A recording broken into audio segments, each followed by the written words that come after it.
አረችሽ በቃ እሷ የምታርሰዋት ሆና በቃ ከሳንቲሙ ላይ የሚያርሳላ አይደለ ወይ አንበሳውን ትሆን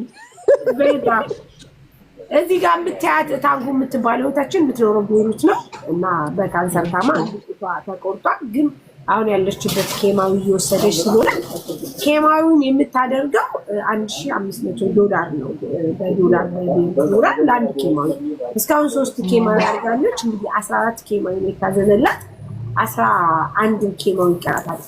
እኔ ደግሞ ቃል ገባሁኝና ለ2 ኬማዊ ቢያንስ በኢትዮጵያ ውስጥ በለዘብ 500,000 አሁን ቀለል ባለው ምንዛሬ መንዘር የሆነ ግማሽ ሚሊዮን ነው ብዬ ቃል ገብቼ ነበር። ስለዚህ እኛ ወይ ደግሞ እናንቺ አንድ ቀን እንያዝላትና ስትፈልጊ ባንቺ ቤት ስትፈልጊ በኔ ቤቱ ነው ቢያንስ 1 ሚሊዮን እንኳን ብንሰበስብላት የ4 ኬማዊ ይሆናታል።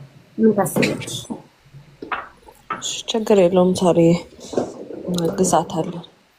ወይኔ መማር ያርሴማ ተስጠሽ የኔ እናት እንደው አሁንም እንደውስ አሁን በቃ የኔ ቆንጆ ሳሪ ያመሰግናለሁ። ይሁድ ገላገላችሁኝ።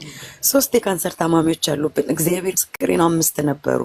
አሁን አንዷ ተሳፍራለች ከአቅም በላይ ስለሆነ እታለም አንዳለች 2 አሉ። ዘውዱን ከዚህ በፊት መማሪ የሚያግዛልናለች ታስታውሻለሽ ሳሪ? ያንቺ አሉን። እውነት ነው የምነግርሽ። ግን የእሷ ደግሞ የታለም ይከብዳል።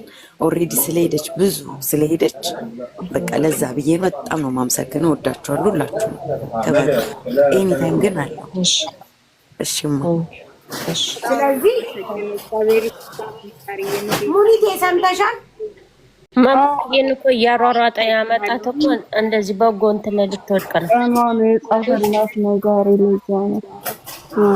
ስለዚህ እኛ ሀሊማዊ 500,000 ነው የምንችለውን ያክል 2ም አገኘን 3ም አገኘን 4ም አገኘን ከዛም በላይ አገኘን የተወሰነ ተቀምጠን እንትን እንሻለው። መማር ፕሮግራሟን ታመቻች። እኔ ኤኒ ታይም ዝግጁ ነኝ። መማር ቤት የሚደረግ እርዳታ ሁሉ ጊዜም ዝግጁ ነኝ። ስለዚህ መማር ናት። አሁን ያው በስራ እሷ የመንግስት ስራ ስለሚሰራ ፕሮግራሟን ታዘጋጅና በተለይ ደሞዝ ሰዓት